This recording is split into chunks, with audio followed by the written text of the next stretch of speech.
यहाँ हमने दुष्यंत और दिग्विजय की दादी को रोते और बिलखते और ये कहते देखा कि ऐसे पोते परमात्मा किसी के ना हो। यहां तक कह दिया, उनकी दादी ने यहां तक कह दिया कि मेरी अर्थी को कंधा मत देना और मरी हुई का मुंह ना देखना।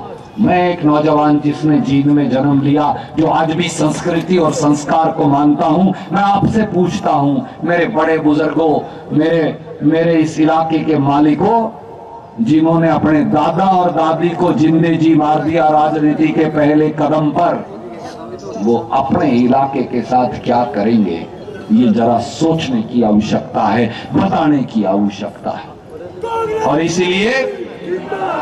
और इसीलिए मैंने कहा था कि जींद को विधायक नहीं, सत्ता में हिस्सेदारी की जरूरत है।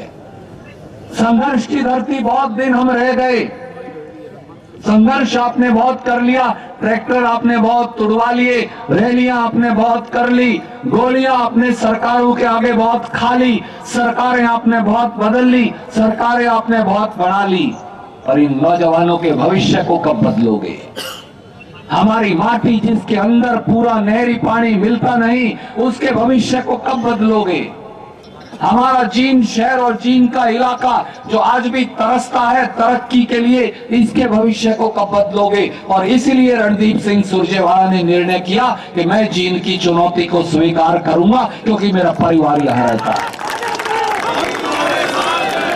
और बुजुर्गों साथियों, ये सही कहा था अशोक जी ने, दीपेंद्र जी ने, कि ये दोनों लोग मिले हुए, ये हमें डराना चाहते।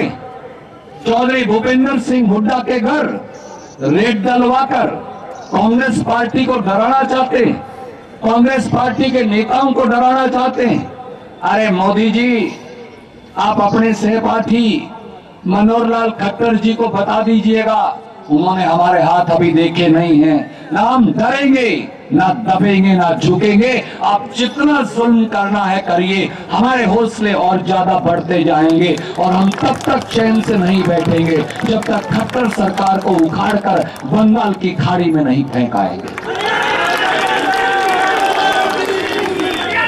इसलिए बुजुर्गों साथियों, एक मेरी बात जरूर ध्यान से सुनिएगा।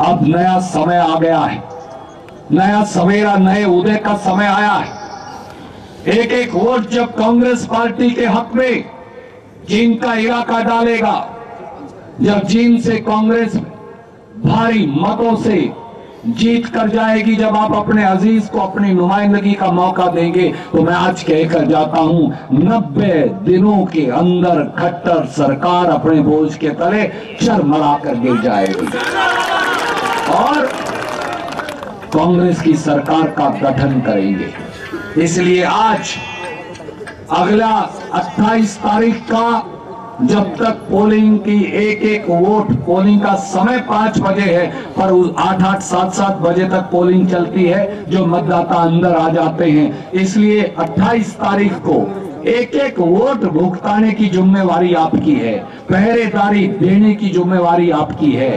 भारतीय जनता पार्टी के लोग शराब पिलाएंगे, दूसरी पार्टियों के लोग, लोकदल पार्टियों के लोग, उनका ये धंधा है, डराएंगे, दबाएंगे। पर आप एक बात समझ लीजिएगा, अगर प्रशासन का कोई आदमी, अगर चौटाला का कोई गुंडा एक कार्यकर्ता या एक वोटर की तरफ उसने नजर उठाकर देख ली, तो याद करिए फिर नरवाना वाला वही मंजर हो जाएगा, वही मंजर हो जाएगा। चौटाला परिवार को वहां से भी, ये मेरे साथी खड़े, तब भी भगाया था, फिर उसी प्रकार से वोट की चोट से भगाएंगे। पहला आक्रमण आपका भाई और आखिरी आक्रमण भी आपका भाई अपनी छाती पर सहेगा। न सरकार से डरने की जरूरत, न गुंडों से डरने की जरूरत। जाकर पहरेदारी करिए, चौकीदारी करिए, एक एक वोट भुगताइए, एक एक दोस्त रिश्तेदार के पास जाइए और 28 तारीख की आखिरी वोट डलने तक वहां रहिए और विजयी होकर आइए। कुरुक्षेत्र की भूमि में एक बार फिर नीति की विजय हो, धर्म की विजय हो, कर्तव्य की विजय हो। जय हिंद, जय जीत। चौटाला को हराकर मुझे नरवाना की ऐतिहासिक धरती से 25 साल पहले बना दिया था। आपके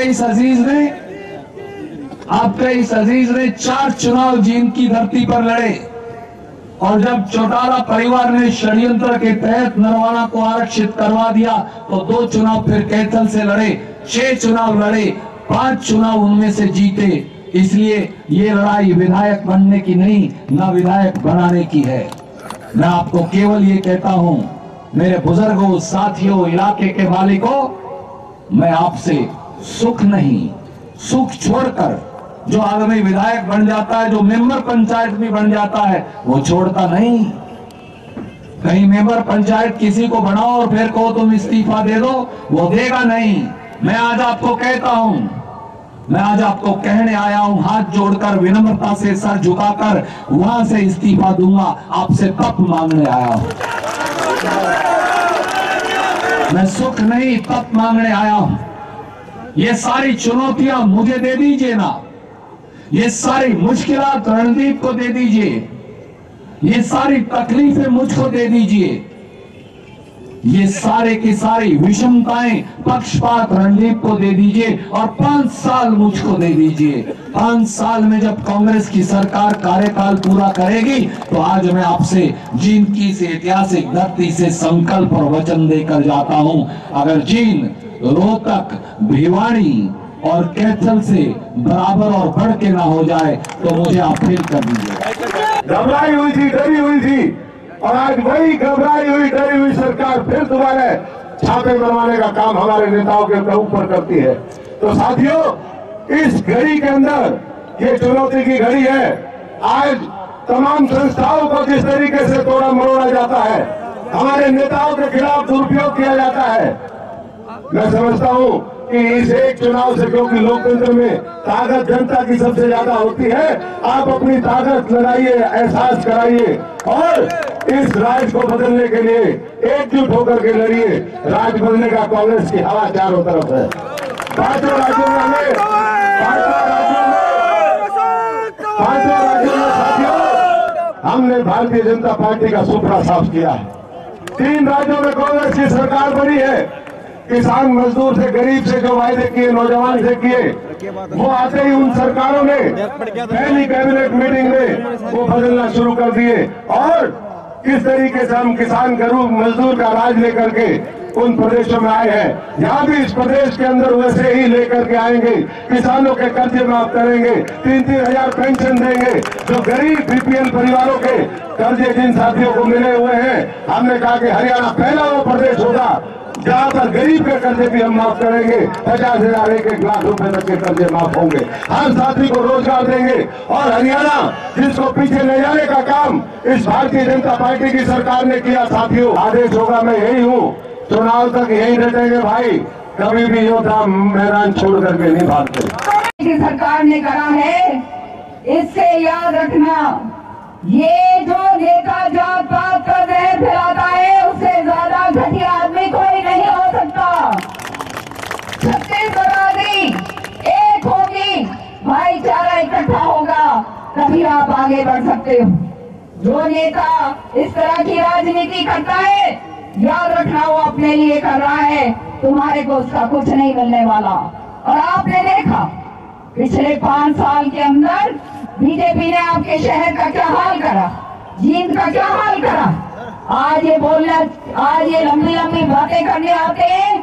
सच्चाई ये है कि 5 साल के अंदर जींद की हालत जो है बद से बदतर हुई।